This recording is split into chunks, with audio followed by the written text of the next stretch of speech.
Hello everyone, my name's Dave. I'm the founder of Sixth Sense Business. I'd like to welcome you to this series of podcasts dealing with the subject of small business leadership.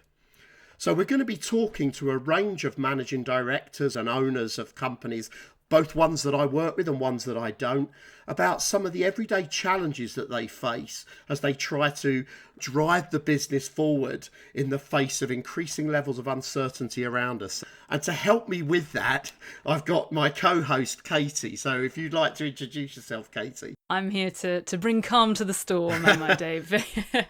Yes, hello everyone. My name's Katie, and I'm here to help Dave explore some of the themes that crop up regularly in the world of business leadership and how we can improve our outlook and improve our efficiency and I suppose all different elements of our business life and management.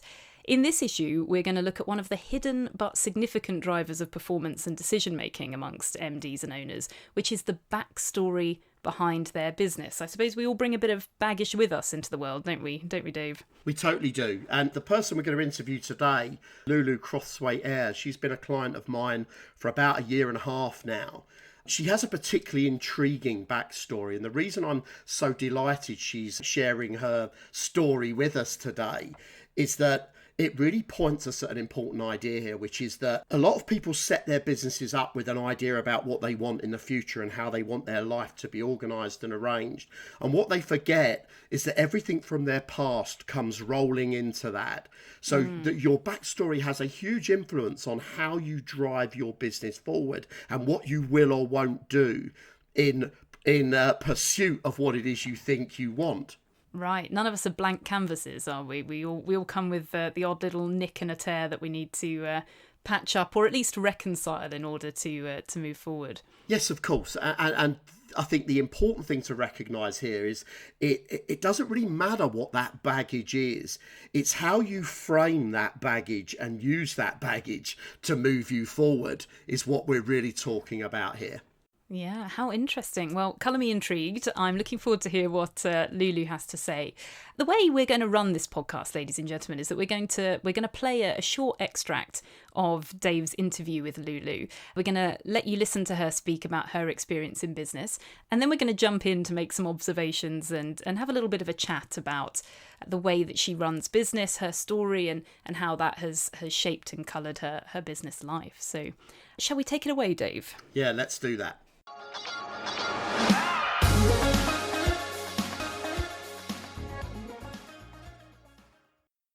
Right, so Lulu, thank you for taking some time out to join us and to share some of your sort of ideas and insights. You and I have worked together now for a year and a half, I think. About goodness me, where did that go?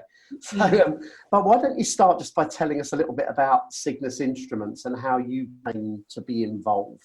Okay, well, hi and thank you. You're welcome and everything. So Cygnus actually is a company that's been around for 37 years. Wow. So it was, in fact, my dad who founded the business. He was a ship surveyor, commercial diver, and generally, obviously a risk taker, but also a very, a really clever person. And he was using huge, great suitcase-sized oscilloscope-based ultrasonic units in really gnarly environments to do the inspection of steel structures. And he just sort of realised there's got to be an easier way to capture the bits that are needed for the measurement and the interpretation. And he was right. And in 1983, or in the years running up to it, he produced handheld electronic instruments that used ultrasound to measure the thickness of metal. And he was really well connected in shipping, and he got his particular technological technique written into all the classification societies specifications. Yeah, so that's all the regs around keeping vessels safe for seafaring. And can I ask you, what did he Do you know if he developed the company? Did he kind of quit his job and start the company, or was there a natural break from A his good job question. into? Yeah, he had a ship survey business, so a team of surveyors who would fly out to all corners of the world. Oh, so he was already running his own company at the time he had this idea. He was doing that, Right. and under the umbrella of that, he started working with engineers and developing smaller handheld instruments. So yeah, but sadly, he died 5 years after setting up Cygnus Instruments. Right. And I was a child, as were my sisters, and there were a couple of directors within the business who brilliantly, kindly ran the company for about 15 years whilst we grew up. But when we'd grown up, they sort of blew up at the idea of us being the people coming in for an annual update instead of there being trustees. And it was at that point that I stepped into the business. I never ever thought that I was going to, strangely, and it turned out that I needed to, under the circumstances that caused them to blow up.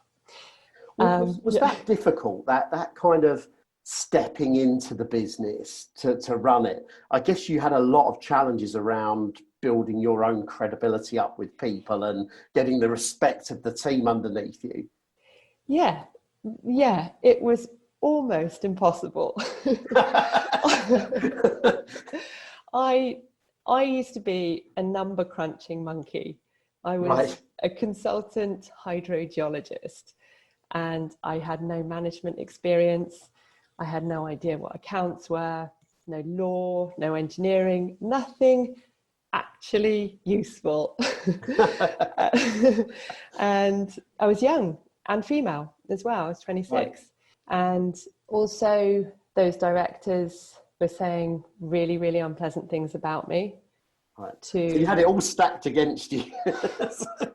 I didn't come in on my own. I asked an accountant friend of mine to help me look at the books and basically answer all the questions that the directors were saying to me. They were telling me that they were really unhappy for X, Y, and Z reasons, and I didn't know how to answer them. So I ran to a friend and said, how do I sort out their pension issues and their structural issues?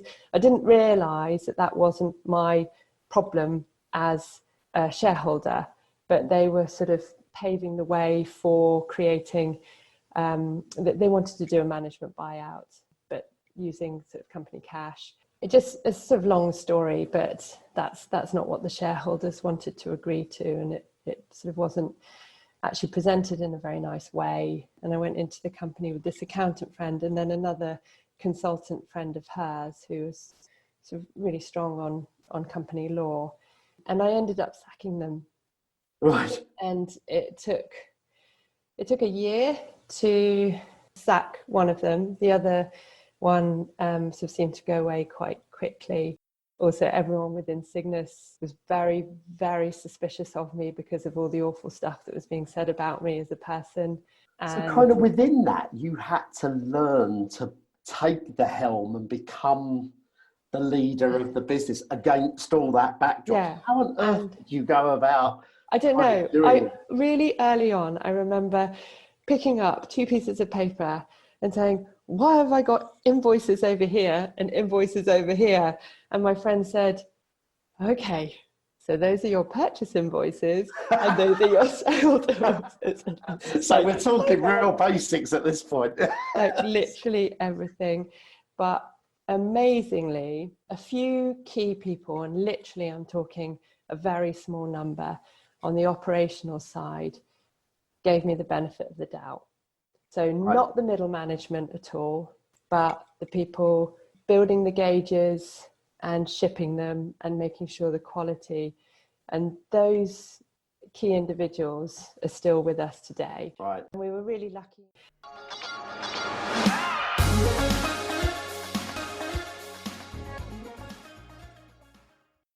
Okay, so what a fascinating interview that is, Dave.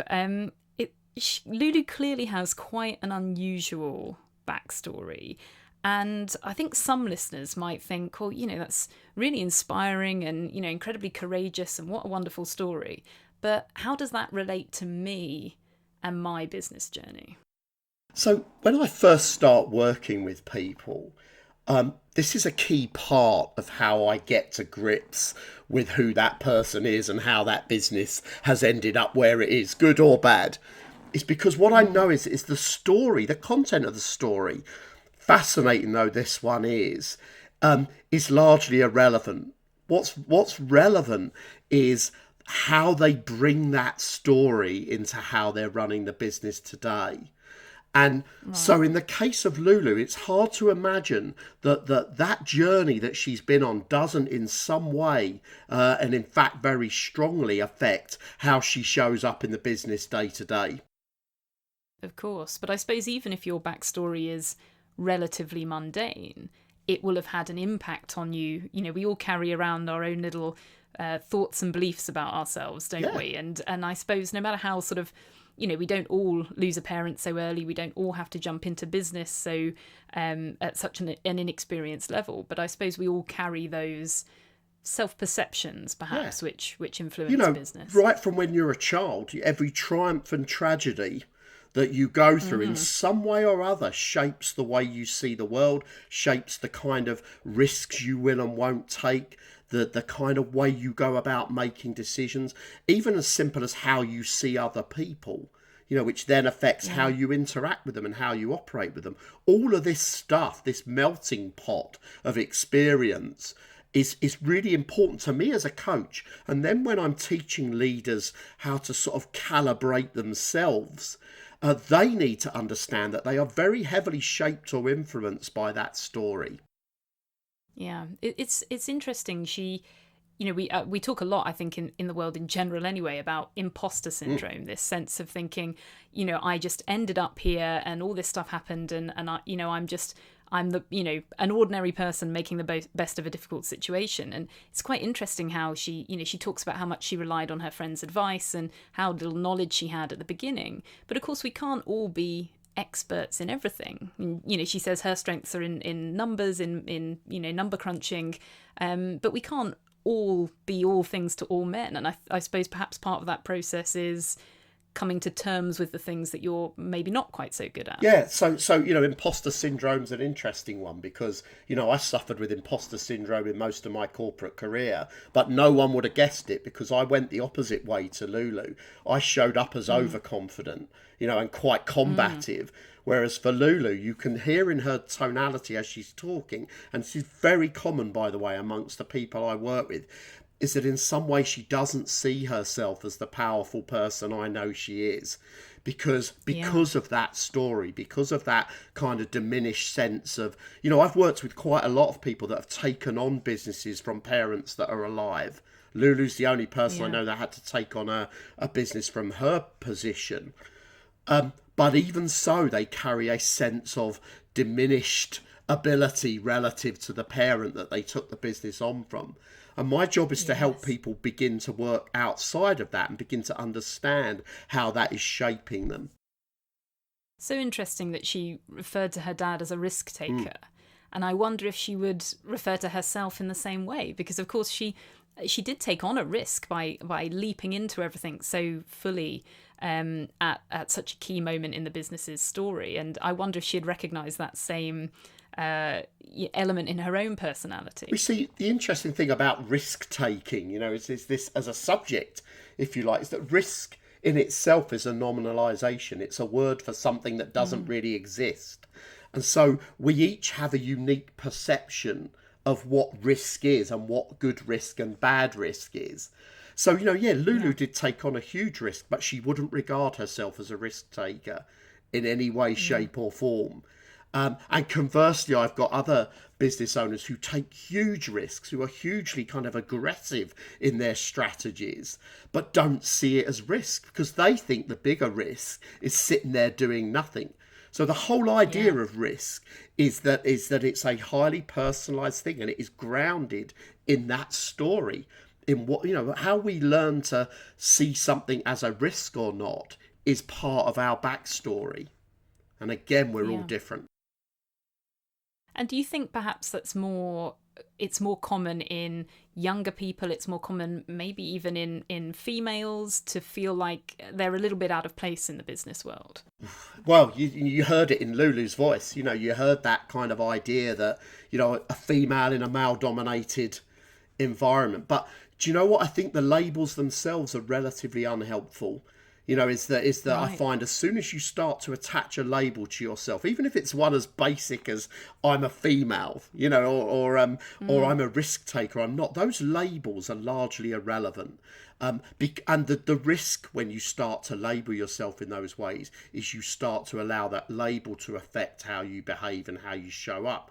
So you constrain yourself in some way by the labels you stick onto yourself. Yeah, interesting. Even when she says, I'm a, like I say, I'm a number monkey. To an extent, she's putting herself in a box there and saying that's what I do, that's what I'm good at, and part of learning to be a business leader, I suppose, is learning to open yourself up to other things and other skill Yeah, sets. it's testing your edges.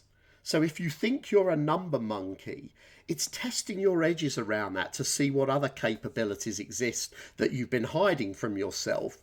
And sometimes you do come back to a conclusion, as we'll find out later with Lulu, you do come back to a conclusion that these are the things I'm good at. And I don't think I've never met any business owner who's good at everything required to run a business. That No, person just doesn't exist.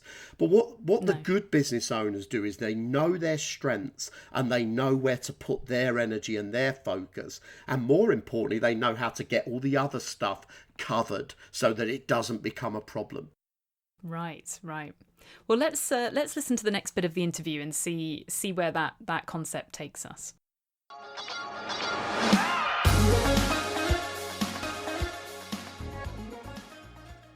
We were really lucky and we recruited an amazing design engineer who's now our technical director as well.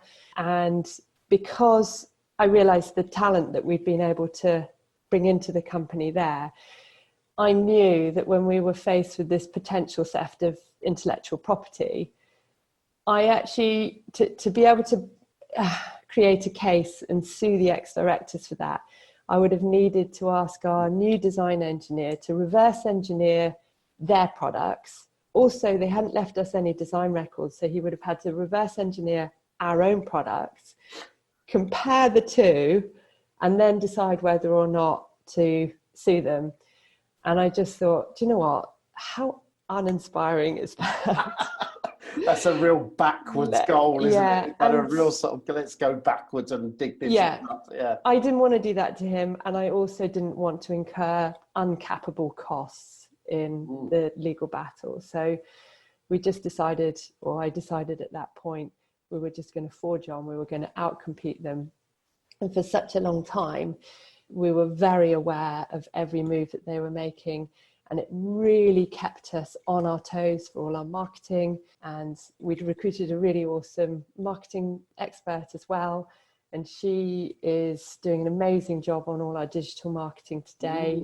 And we just sort of had the beginnings of a really fantastic team at one level, but built on the foundation of the operations guys that just really kept the core business so strong and stable. But yeah, I nearly burnt out after about 4 or 5 years. I was doing sort of 16-hour days, and it was a baptism by fire. So I was quite pleased when it was time to have babies and I could just step back a little bit. Was you aware? Did you have a sense you were coming to a burnout point? Yeah, You felt it inside. Yeah, I was doing a lot of traveling, and I was getting ideas, and I knew what we needed to do to take the company forward. But I would bring them back, and I couldn't convince the others. I couldn't get the team on board. I was just starting to feel that, I don't know, I was a bit disconnected or something, and I was sort of questioning my own abilities, I guess, on the strategic marketing side of things. Not that I even knew that strategic marketing was a phrase at that stage, but yeah, exactly. So in fact, when my husband left the army and he'd done a couple of years in a manufacturing company elsewhere, it seemed like all the aspects that I was weak on, which was the kind of customer interfacing and the strategic marketing, he was really strong on. So we thought that it was a really good fit. And with it being a family business, I asked him to come in and be MD for, whatever was needed whilst we had a family.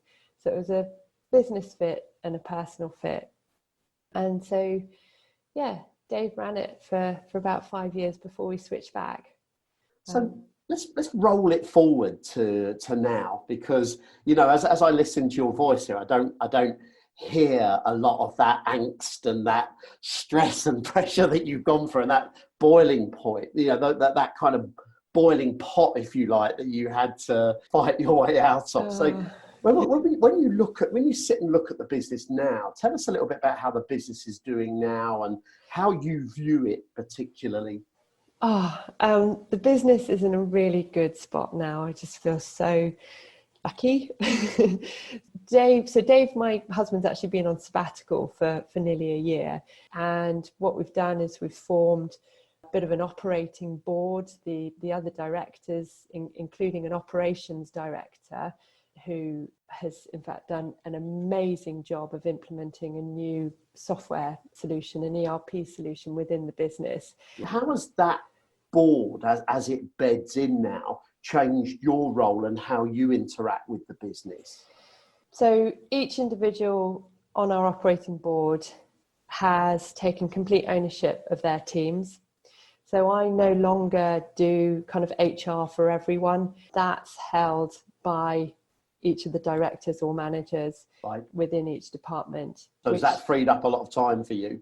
So much. I was going to say, it's generally quite time consuming, isn't it? And it's such a positive impact for the communication between any individual and their line manager.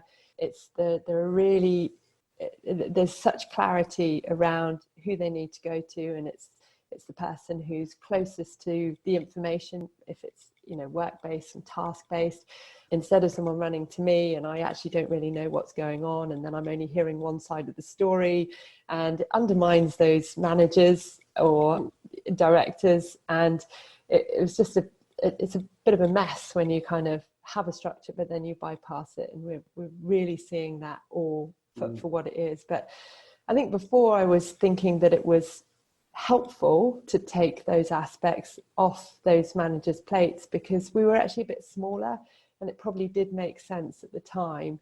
I'm trying to justify a positive intention in my sort of mistakes. There isn't one. Yeah. What has it freed you to be able to do?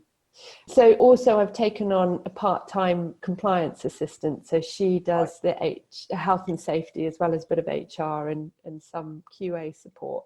So that's been another... So these are those little functions that never quite have a home in a small business that you've managed to find someone that can just pick that up. That must have helped. So much. And I was really nervous about that move because I thought I couldn't justify the expense, and I thought it's all really easy stuff, I can do it. Of course I shouldn't spend that money or put that overhead into the accounts, and what am I going to do as well?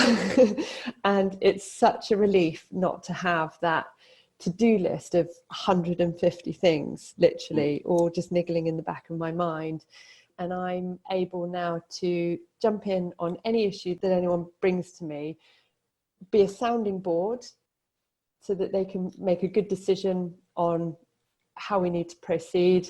If they need my help to remove any barriers, then I can just do that. I am spending a lot more time doing analysis of sort of margins and sales figures. And because we know that there's an element of you at your best is the number monkey, isn't it? Yeah. You actually do enjoy getting in under the bonnet. And but that stuff's really important too, of course. So. Yes, yeah.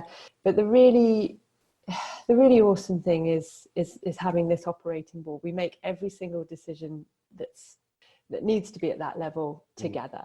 To have every aspect of the business represented by experienced individuals, and for us to support each other with that decision, to hold each other to that decision, is becoming increasingly powerful. And so you've kind of transcended one of the big barriers that I see in businesses of around your size, which is this migration from you as the MD being the pin in the wheel, if you like, i.e. all the spokes come to you, so everything's coming through you, to now you being able to elevate yourself out of the hamster wheel, if you like, to be able to look at the business as a whole and to dive in when you need to dive in, but otherwise to rely on other people to keep the whole structure of the hamster wheel moving. Yeah, it doesn't come naturally because I'm a really detailed person. And how do you stop yourself on those moments where you suddenly realise you're about to leap in? It's the others. They're saying, hey, they're stopping. Yeah, Even better, they're stopping you. Yeah, they say, you stay out of this one. Perfect. Literally. Perfect. And it's like, thank you, I will. That's perfect. You good? Fine. Go.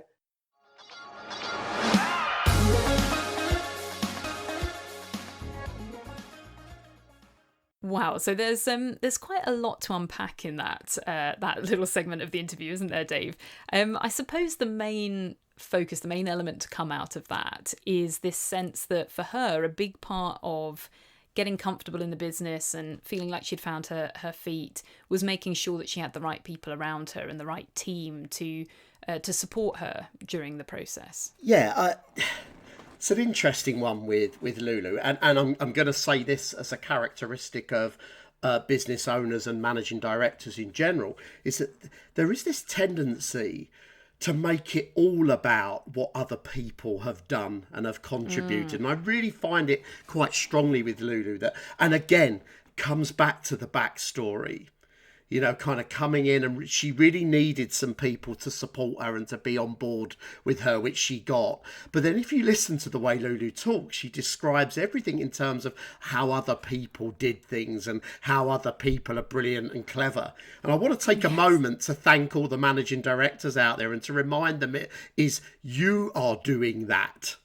Yes. You are playing a role in this. And it's really important to me that people understand, because when you're running a business, I have an old saying I use a lot, which is you're not paid to do things, you're paid to get things done. But you have to recognise the importance of that role, of being the conductor of the orchestra. And it's not all about the players, it's about the person who brings that all together. And I think some of that, again, is that sort of sense of imposter that many of us carry around with us that stops us being able to see the role that we're playing in the success that the business is producing. Yeah, a big part of being a good leader is making sure that you've surrounded yourself with the right people. It's no accident that that person who's performing incredibly well are performing incredibly well because you recognise they were the right person for the role and you brought them in and you share, I suppose, a part in that success. Exactly, but it is, Lulu's ongoing success is a large part of that is born in her ability to have created a management team that are functional. And again, as I mentioned in the interview, it's the biggest trap around, that the owner of the business gets so caught up in the detail and they then aren't able to step out and also to be able to spend the time to develop those people underneath them so that they're able to step into that kind of management strategic level. And Lulu's been brilliant at that. She's really crafted a great team around her. Yeah, and I suppose that's the job of it. I suppose it can be very easy as a business leader to feel like because you are responsible for the running of everything, that should mean that you should get involved with the running of everything. And it's interesting to hear her talk about the fact that she is inclined to get involved and try and problem solve and try and help, and that she had to make herself, or other people had to make her step away from the role and relinquish some of that and recognise that actually her job is to, like you say, be the conductor of that orchestra rather than sort of trying to run around playing all the instruments. Yeah, and you heard it beautifully when she was, the kind of guilt she felt about bringing on that person to take on some of the kind of HR and quality type stuff that goes on in the business. And I hear this time and time again, I think the most owners of businesses just do not value their time enough, that they think that bringing in someone at £30 an hour or whatever it is that she's paid that person is somehow a poor way of spending money, because every hour that person is doing that job is saving Lulu an hour, is enabling Lulu to be doing the more strategic and more significant things. So, this time for money trade, I see this all the time. It goes right back to my early days of business coaching. One of the fastest ways I can get a business moving forward is when I can make the owners invest money in getting all this stuff covered by other people. Yeah.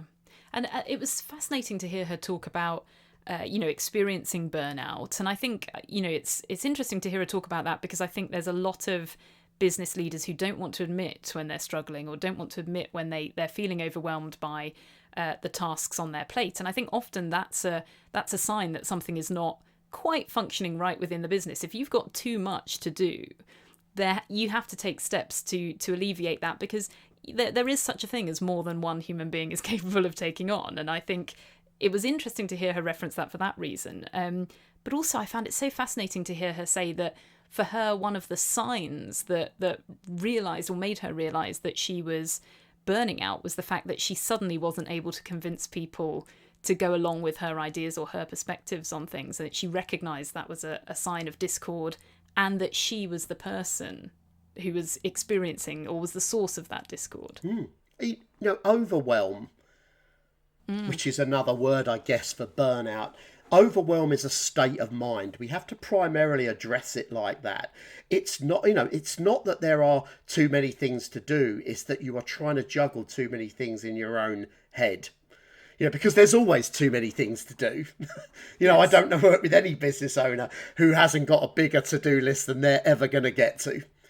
Yeah. So overwhelm is the state of mind that is associated with that. And when you're in that state of overwhelm, suddenly you don't have access to the clarity that you need to be able to express your ideas in ways that will engage other people, because it's frantic. It's an energy that's kind of frantic and desperate and constantly pushing and driving, and other people find that hard to engage with.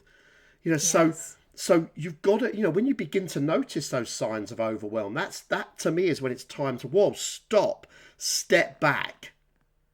Yeah. And regroup, because if you don't sort this out, once you're on that hamster wheel going at 100 mile an hour, getting off is very, very hard. Yeah. And the state of being overwhelmed is physically exhausting in and of itself. So you're then getting exhausted not just by the tasks and by, all the stuff that you have to do, but also by the stress, the physical stress of having to cope with it all. And then your body needs more time to recover from that, and that's time that takes you away from the business as well. So it becomes a sort of self-fulfilling prophecy. Of course it does. Of course it does. It's a downward spiral. And once you're on that, and the trouble is, the way people respond to that feeling of overwhelm is to try to work even harder, and it's never the solution. No. It's never the solution. The solution is always you either need to slow the whole thing down, or you need to get resource in to help you continue to help you continue to move at the pace you're trying to move. Those are the only two options when you reach that point. You either back off, or you find a foundation you can put in place that enables you to keep climbing. And yes, I suppose finding a way to deal with your burnout, or to find a way, even when you're not burned out, even when you're not overwhelmed, but to make sure that you're taking time to make time for yourself and make time for you to sort of stay away from the business, in a sense, is very important. And I know everyone has their own way of dealing with that sort of thing, and I think that's something that we expand on in the next segment. So shall we hear the rest of what Lulu has to say?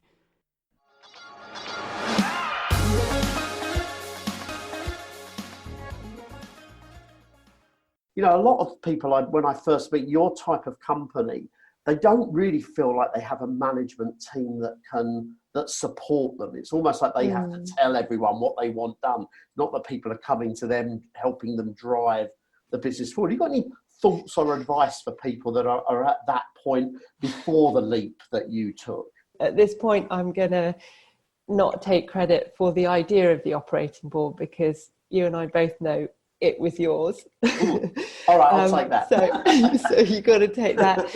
But it was really hard to put that in place because it was change, as you say. And also we were at a point where we were running really dysfunctional meetings, and we were all a bit allergic to meetings. And so to get the right behaviours within shorter, more effective, more efficient meetings was something that has taken lots of work. Adding Wayne, our ops director, to the board has had a huge impact, because he... Did you know that would happen if you elevated him? Or Yes. Could you identify what that was? He's very direct. It's always what's right for the company. It's not about individuals. There's no blame, there's no personal stuff, and it's all about the task. Anything that it requires a discussion, you spend the time on that, and he's always very supportive, and you do that outside of the meeting. You only bring things that need a decision to a meeting. You don't bring discussions to a meeting. Nice. And where's your head facing now? So what's the next couple of years look like for Cygnus as we come out of this bizarre period of pandemic, which I think by and large Cygnus has pretty much cruised through, it would be fair to say? In the next year, the objectives are around our sales level, product launches, cross-team support, bringing on more technical resource, but from within. We have hired as well, but we're developing skills and experience within as well. After that, premises move, which just slightly makes me feel nauseous. But it's great as well. I'm really excited. I'm going to get us out of here, and we're bursting out. But it's all about the management team working really, really well. So keeping that going as well. Wonderful. So, and if people want to find out more about Cygnus, where's the best place for them to go, Lulu? Our website. Okay. So Cygnus is CYGNUS, Cygnus Instruments. Our marketing director just does an amazing job on all of that. So you can contact us that way. You can see what we're about, the applications, the industries we serve, our products. It's all there. If anyone wants to get in touch, then the contact details are there, and they're welcome to.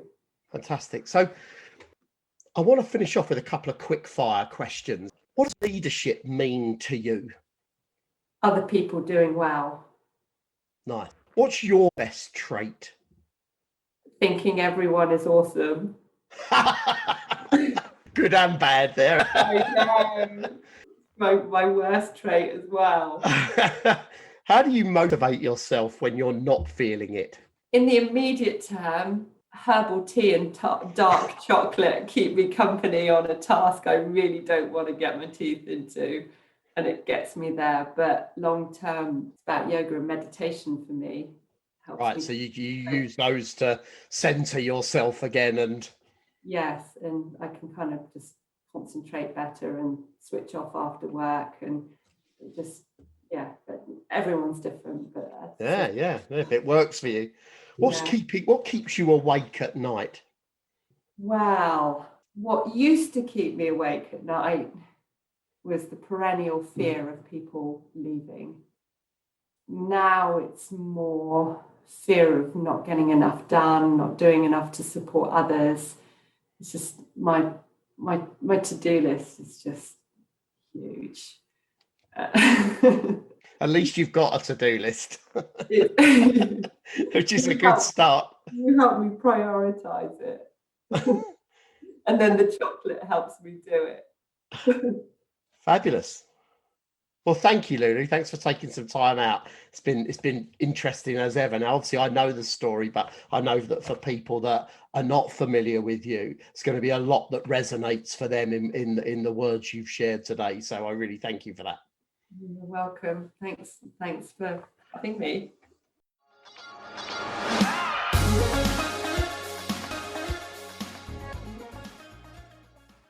So there we go. We have Lulu's word there: herbal tea and dark chocolate to get you through the to-do list. That sounds perfect to me. And yoga and meditation. I think that's sounds like a really good way to take yourself outside of the stresses of the business. Yeah, it's funny, I can't hear the words yoga and meditation without thinking of some sort of dropout hippie, which is crazy, I know, because lots of my clients... It's very trendy. Yeah, these days, lots of my clients use yoga and meditation. But look, and I think Lulu made the point herself here as well, is everybody is different.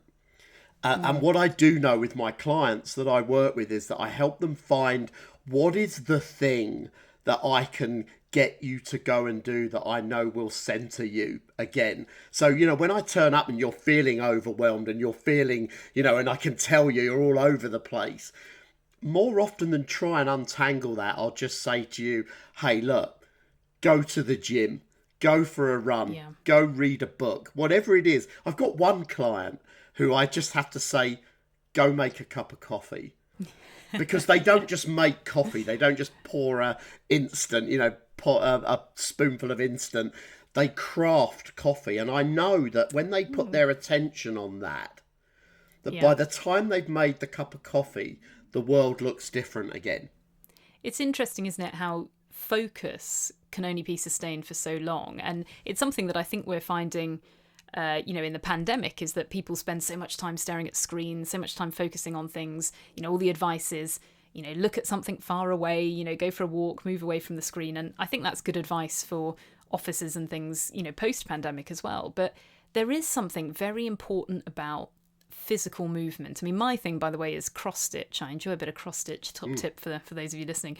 But there's something about walking, about the gym, about running, about just getting up and moving. I've heard it said that when you're stuck mentally, it's often because you're stuck physically, and that to actually have that sense of moving forward in a physical way can help you gain a sense of moving forward in your business, in your thought processes and all that sort of thing as well. It's state shift is the key here. So my coach has a wonderful saying that I first heard years ago with him. He said, go where the problem isn't. So what I know is when I'm presented with a client who has clearly got a problem, whether they've got a particularly difficult challenge they can't overcome, or they're in a state of overwhelm and their thinking is not clear, go where the problem isn't. And what that often means is I just need to get them to shift their state. So I had a guy that I worked with in Newbury for a couple of years, and sometimes I'd go and see him, and I'd walk in the office and I could tell what sort of a meeting it was going to be before I'd even got to his desk. And I would literally just say to him, get your coat, we're going to go and walk up to Costa Coffee, because I knew that all he needed was that 5 minutes of walking to the coffee shop to just reset. And then I could say, right, now would you like to tell me what's going on? Yeah. And more often than not, by the time he got to the coffee shop, he resolved it.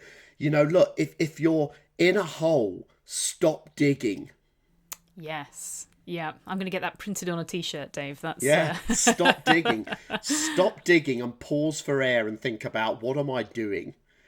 And before you know it, so it's about sometimes simple state shifts, but everyone's access point is unique. But what I do know is most people know the things they can go do which are going to calm them down. The problem is when they're feeling overwhelmed and feeling really busy, that feels like the last thing they should be doing. Yeah. But that is the thing that resets the system, that restabilizes you and puts you in the best place from which to solve whatever is going on for you. And it's amazing how, being in a bad mood or being stressed or overwhelmed, you tend to think of it as your own problem. but there is actually an element that emotions are transferred between people. And we've all been in at some point in our lives a negative working environment, which was only negative because people were overwhelmed or stressed, or there was the person sitting next to you was going through a divorce, and when they came in every morning you could feel the tension or the stress or whatever. And it is amazing how I think sometimes people think that taking time away to deal with their stress, or even if you're not in a particularly stressful place at the time, taking time away people often feel guilty about, but actually they think of it as taking time for themselves. In a sense, it's taking time for everyone else as well, to say, okay, I'm getting wound up and I don't want to share that energy with you, so I'm going to remove myself from the situation, rather than allowing it to sort of permeate and affect everybody else as well. And that's especially true of owners. Because Absolutely. I can promise you that how you're showing up as the owner of the business, or actually one of the directors of the business, is you affect everyone and everything. Yeah.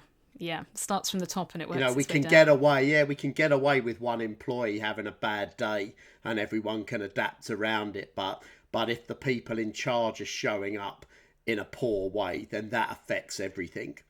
I'm always reminded of a story a friend told me. She said she went to the supermarket and she was having a terrible day. And she said, in the supermarket today, she said, I don't know why today, but it was full of incredibly rude people. She said, everyone I interacted with was rude and in a bad mood. And you have to take that moment and think, hang on a second. I'm the common factor here. Everyone is picking up on my energy, and I'm giving out this I'm annoyed energy, and everybody else is reacting to that. Going, why are you so annoyed? You're making me annoyed. And it can culminate, it can spiral. Well, there's a quotation I've used in my book, which is that we don't see the world as the world is, we see the world as we are. Yes, yeah. And I think that's about as big a truism as you're going to get to wrap this one up, I think. Absolutely. So I think that's a lovely place for us to draw to a close, isn't it, Dave, for this episode? Who are we speaking to next time? Right, well, next time we've got Andy Appleby. So he's the operations director at a company called He-Man Dual Controls down in Southampton, and they make the dual control pedals for learner cars. And Andy came on one of my leadership programs, and the subject we're going to be exploring under the surface of the interview is confidence and the role it plays in how you show up in business. That sounds fascinating. I'm looking forward to that conversation already. In the meantime, how can we get in touch with you, Dave? So if you do want to get in touch with me, and I'd love to hear from you if you've got ideas or things you'd like us to explore on this podcast, or if you just want a conversation with me, probably the easiest thing to do is just email me, dave@sixthsensebusiness.com, and I'll get back to you as soon as it's possible for me to do so. And I think we've got a lot of interesting subjects coming up, and hopefully this will be useful for people who are on this journey, because let's make no bones about it, it is a journey, it doesn't end, but we can make that journey as comfortable and as fun as possible. Every day is a school day. Perfect. Exactly. Thank you for joining us, everybody, and we'll see you in the next episode.